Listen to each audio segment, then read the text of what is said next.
देखो भाई दोस्तों, अभी सुन लिया आप हजरात ने, इबादत में मज़ा नहीं आ रहा है। मामूलात भी छूट रहे हैं। कभी नमाज छूटती है, कभी तस्बीह छूटती है, कभी नमाज में लज्जत नहीं आती, कभी तस्बीह में लज्जत नहीं आती। हज़रत मुफ्ती साहब नव्वरल्लाहु मरक़दहू ने हज़रत गंगोई रहमतुल्लाह अलैह के हवाले से एक बात इरशाद फरमाई। मामूलात मुतासिर होते हैं 3 वजह से।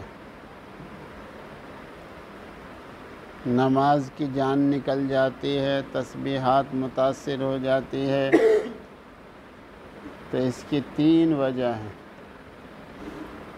एक वजह तो इरशाद फरमाई नामुनासिब सोहबत।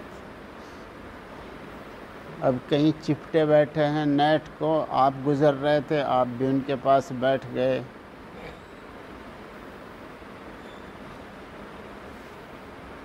कहीं एक नामुनासिब मजलिस लगी हुई है, आप भी वहाँ खड़े हो गए। नामुनासिब जगह उठना बैठना, नशिस्त बर्खास्त करना, इससे आपके मामूलात मुतासिर हो जाएंगे। फिर तस्बीह कभी पढ़ जाएगी, कभी नहीं पढ़ जाएगी। पहले तस्बीह नागा होगी, फिर जो है वो नमाज पे असर आएगा। फिर जमात छूटेगी, फिर तकबीर, फिर रकात छूटेगी, फिर जमात ही छूटने लगेगी, फिर नमाज क़ज़ा होने लगेगी। दूसरी बात इरशाद फरमाई नामुनासिब खाना। जिन चीज़ों में शुकूक शुबहात हैं उनसे बचना ही औला है। हराम तो हराम है, ऐसी चीज़ें जिनको खाना मुनासिब नहीं है, जिनका पीना मुनासिब नहीं है, ऐसी चीज़ों के भी पास न फटके। बहुत सोच समझ के खाना है, बहुत सोच समझ के पीना है। जो चीज़ें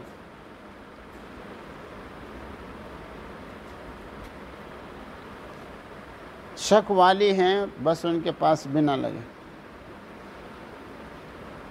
बहुत सारी ऐसी चीज़ें लोगों को पता है कि भाई इनमें शक है, तो ऐसी चीज़ों को इस्तेमाल ना करें, वरना फिर मामूलात मुतासिर हो जाएंगे। और तीसरी चीज़ इरशाद फरमाई वो है गुनाह। बस गुनाह कोई सा भी हो, जब गुनाह होंगे फिर अनवार व बरक़ात का हब तो हो जाएगा, फिर लज्जत ख़त्म होगी, फिर मामूलात मुतासिर होंगे, फिर नमाज़ मुतासिर होने लगेंगी। अच्छे अच्छे नमाजी बेनमाजी बन गए हैं। कुछ मस्जिद का माहौल चल रहा था, वहाँ तालीम होती थी, कुछ ना कुछ बैठते थे, अब वो माहौल भी ख़त्म हो गया है। बच्चे मदरसों में जा रहे थे, कुछ ना कुछ लेके आते थे, वो भी माहौल ख़त्म हो गया। कुछ तबलीग में चले जाते थे, कुछ माहौल बनता था, वो भी ख़त्म हो गया है।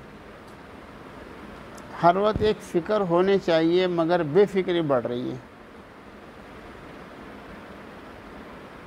बेफिक्री बढ़ती जा रही है। सुधार तो भाई जब आएगा जब फिक्र हो। बेफिक्री से तो बिगाड़ ही आता जाएगा।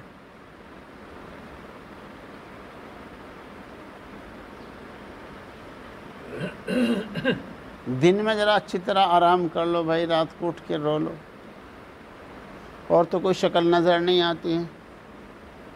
यही शक्ल है कि रात में बस ईशा के बाद जल्दी सो जाओ, दोपहर में कैलुला कर लो, और ईशा के बाद सोने के बाद जब भी आँख खुल जाए बस चुपके से उठो और कुछ नवाफिल पढ़ कर रो लो, धो लो, फिर पढ़ के सो जाओ।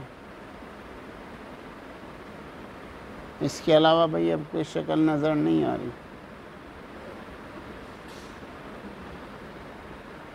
हालात से सब मुतासिर हो गए हैं।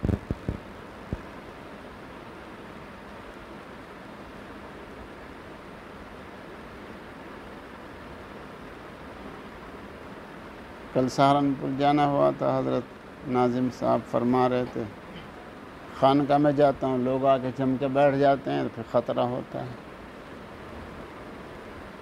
यहाँ भी हमें ख़तरा ही महसूस रहता है, कोई मेहरबानी ना कर दे, लेकिन क्या करें, मजबूरी है भाई।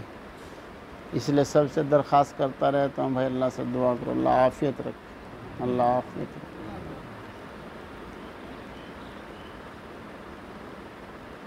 अपने अपने घरों में भाई कोशिश करो भाई, नमाज़ों का ठिया बनाओ, लोगों की खुशामद करो, इनफरादी तौर पर, अगर इज्तिमाई तौर पर नहीं करने देते इनफरादी तौर पर करो, रोज़ा रखो, कुरान पाक की तिलावत करो, तस्बीहात पढ़ो, सलात तौबा पढ़कर खूब तौबा इस्तिग़फ़ार करो। अभी एक मुफ्ती साहब से बात हो रही थी परसों, तो बतला रहे थे भाई हमसे नाक़दरी हुई है, हमारे मदरसे जो बंद हुए भाई हमसे नाक़दरी हुई है। हमने दरसगाह में बैठ कर नेट चलाए, एक सऊदी से फ़ोन आ रहा था और रो रहा था जी हमने हरम शरीफ में नेट चलाए हैं जी, इसलिए हम महरूम हो गए। तो भाई हमारी नाक़दरी है, हमारे गुनाहों का अज़ाब है ये। इसलिए बस उसके लिए तो एक ही बात है भाई, बस रात को उठ के रोवें, अल्लाह को मनाएं, अल्लाह ताला तौफ़ीक़ अता फरमाए।